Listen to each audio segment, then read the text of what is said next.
Bonjour et bienvenue sur ma chaîne, très heureux de vous retrouver. Merci encore à tous ceux qui s'abonnent. D'ailleurs, continuez à aller sur mon site mavicad.fr ou francepassioncampingcar.fr, deux noms de domaines différents mais exactement le même site. Plein d'astuces, des vidéos tutos, des vidéos tests, un blog voyage, en tout cas plein de choses intéressantes pour tous ceux qui aiment voyager en camping-car, en fourgon, etc. Aujourd'hui, je vais vous parler de la Grèce, car on vient d'apprendre très récemment que la Grèce a décidé d'interdire le camping-car.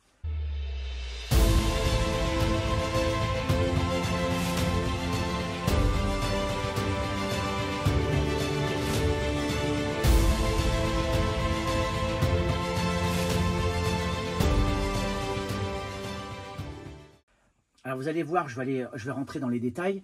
Malheureusement, de plus en plus de pays, que ce soit en Europe ou ailleurs, commencent à légiférer à l'encontre des camping-caristes et aussi de ceux qui voyagent en fourgon, parce que c'est la même chose, et la législation devient de plus en plus sévère. La Grèce vient d'adopter effectivement une nouvelle loi interdisant le stationnement des camping-cars dans tous les espaces où ils ne sont pas autorisés. En bref, partout en dehors des campings et aires d'accueil. Seule exception, le stationnement, et non le camping, reste possible dans les zones résidentielles, mais pour 24 heures maximum. Alors, il y a eu une publication d'une pétition émanant de professionnels grecs du tourisme qui a attiré l'attention de certains journalistes professionnels dans le monde du camping-car sur cette nouvelle réglementation locale. Désormais, l'étape des camping-cars ne peut se faire qu'au camping ou sur des aires d'accueil et même le stationnement est très largement interdit. Cette réglementation compromet donc l'utilisation des camping-cars en Grèce. Difficile, effectivement, de voyager sans stationner, on est bien d'accord. Et le réseau de camping et d'aires d'accueil dans le pays paraît a priori très insuffisant pour couvrir tous les besoins. Donc, une nouvelle loi a été publiée au journal officiel grec, loi 5170-2025. Cette loi renforce la réglementation existante concernant les camping-cars. Alors, avant d'entrer dans les détails de cette réglementation, il y a quelques points à retenir. Alors, l'interdiction ici vise bien le stationnement et pas seulement l'étape nocturne. Et c'est ça qui est hyper important. Il reste possible de séjourner sur des aires d'accueil pour camping-cars et des campings. Il est donc aussi possible de stationner dans des zones résidentielles 24 heures maximum, mais l'interdiction est absolue dans les forêts, près des plages, sur les sites archéologiques et dans les espaces publics en général. Toute contravention est punie d'une amende de 300 € par véhicule ou par personne. Et ce qu'il faut savoir, c'est que le texte de la loi ne fait pas la différence entre camping-car et fourgon. À l'heure où je vous parle, il y a une pétition qui a déjà recueilli plus de 16 000 signatures. Son titre, c'est « Non à l'interdiction absolue de stationner les camping-cars et les caravanes en Grèce ». Les auteurs de cette pétition sont des acteurs du tourisme en Grèce, principalement des loueurs de camping-cars. Et selon cette pétition, une loi récemment adoptée par le pays impose donc une interdiction générale de stationnement des camping-cars, des fourgons et des caravanes. Autant vous dire que ça va devenir hyper compliqué. Alors déjà, cette loi vient modifier un texte légal qui déjà interdisait le camping-car sauvage. Mais cette fois, c'est bien le stationnement des camping-cars, des fourgons qui est visé. Alors voici le nouveau texte. L'installation de tentes et le stationnement de remorques, semi-remorques et camping-cars sur les sites archéologiques, en bord de mer, sur les plages, en bordure de forêt publique et dans les espaces publics en général, ainsi que l'hébergement gratuit de plus d'une caravane par des particuliers sont interdits. Ça, c'est le texte original. Alors, ce texte est disponible en langue grecque sur le site internet taxhaven.gr, donc allez le consulter. Et bien sûr, cette nouvelle réglementation prévoit une sanction d'amende de 300 € par personne et par emplacement de camping ou par moyen de transport. Le ministère du tourisme grec veut une tolérance zéro. La tolérance est de 24 heures dans les zones résidentielles. Alors ça, c'est assez hallucinant. Donc, seuls les séjours au camping restent possibles Et un article publié sur le site internet grec katimerini.gr rapporte d'autres informations émanant du ministère du Tourisme grec. Les citoyens visiteurs avec caravane peuvent stationner dans des campings organisés. Cependant, dans les zones résidentielles, il reste possible de stationner, mais pour une durée maximum de 24 heures. On imagine que cette dérogation vise à permettre aux propriétaires de camping-cars grecs de stationner devant chez eux. Alors, quelle solution si vous souhaitez voyager en Grèce, Cette nouvelle réglementation limite très sérieusement les possibilités de voyager en Grèce en camping-car. Si vous avez prévu des séjournées, eh bien voici quelques recommandations. D'abord, réservez vos emplacements de camping à l'avance, et en particulier votre première étape nocturne.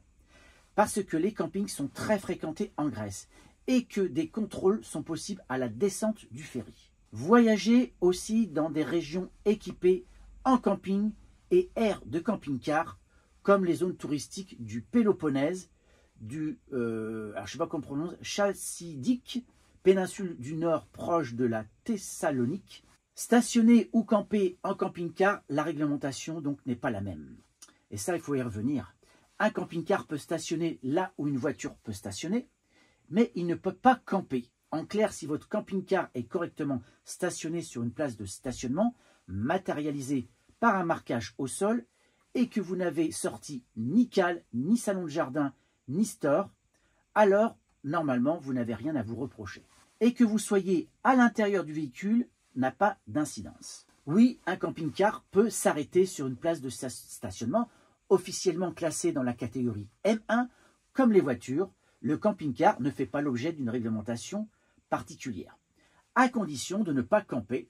Si vous ne sortez pas d'accessoires, vous ne vous livrez pas à un acte de camping sur la voie publique. Mais attention, comme toute auto, pour éviter d'être verbalisé, il faut aussi respecter le code de la route et la réglementation locale. Marquage au sol et panneaux d'interdiction sont à prendre en compte. Et vous voyez bien dans le cas de la Grèce, eh bien là, il va falloir faire très attention. En France, par exemple, le code de la route article 311-1 détermine les catégories de véhicules.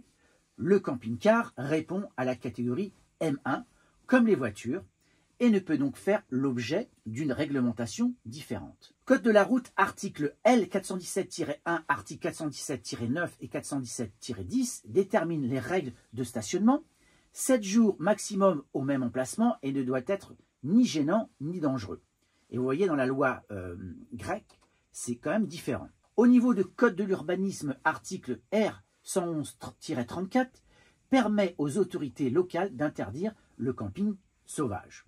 Et là, en Grèce, eh bien, c'est clair, c'est totalement interdit. Alors, pourquoi une telle distinction entre le stationnement et le camping? Tout simplement parce que la réglementation est différente. Le stationnement sur la voie publique relève du code de la route, qui ne fait pas de distinction entre autocaravane et voiture, pas plus qu'entre un véhicule habité et un véhicule non habité. Et d'ailleurs, sur le site de la Fédération des campeurs, caravaniers et camping-caristes, stationner sur la voie publique, donc on parle de rue, parking, aire de stationnement, signifie garer son véhicule pour une journée ou une nuit sur ses 4 pneus, sans cale et sans objet extérieur. Seule condition qui s'applique aussi aux voitures, ne pas rester plus de 7 jours sur le même emplacement.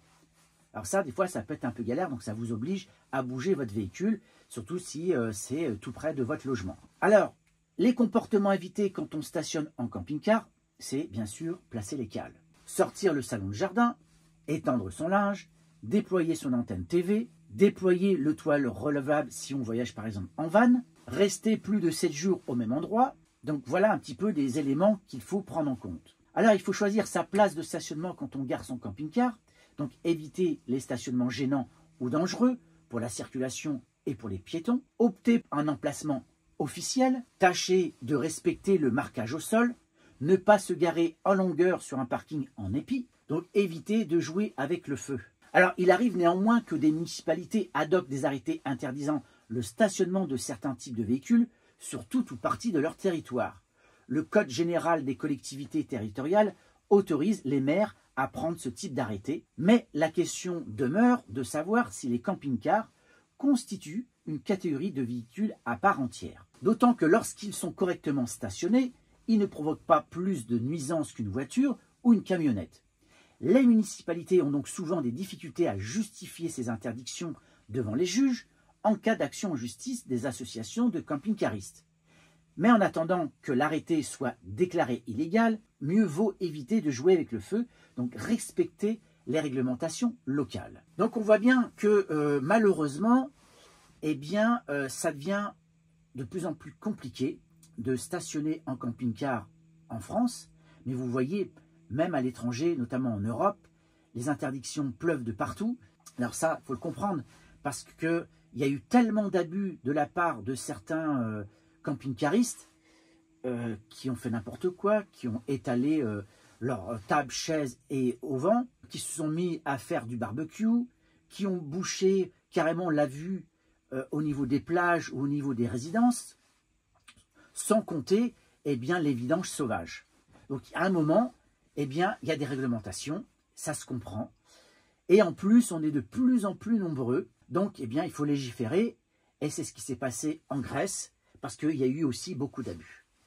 Alors c'est un peu compliqué, surtout quand on va dans une région où le tourisme n'est pas assez développé, et notamment toutes ces infrastructures, que ce soit aire de camping-car ou camping. Il semblerait que ce soit le cas, malheureusement, pour la Grèce. Donc moi qui comptais aller me rendre en Grèce, eh ben, je pense que je vais patienter et voir un petit peu comment cette législation va évoluer. Est-ce que eh bien, ces pétitions vont finir par aboutir et alléger un petit peu les restrictions? On verra bien dans le temps.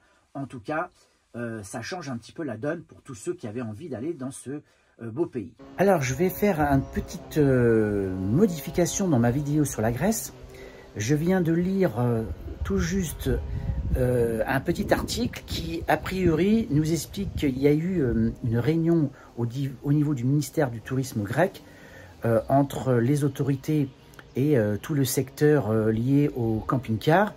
Et ils auraient trouvé un consensus pour ne pas sanctionner au niveau du stationnement les camping-caristes, mais ils vont orienter quand même fortement tout ce flux de touristes en camping-car vers les campings et les aires de service. Donc dites-moi en commentaire ce que vous en pensez. N'oubliez pas à liker, commenter, partager et allez aussi sur mon site web mavicadé.fr ou francepassioncampingcar.fr. Je vous dis à très bientôt pour une prochaine vidéo. Ciao!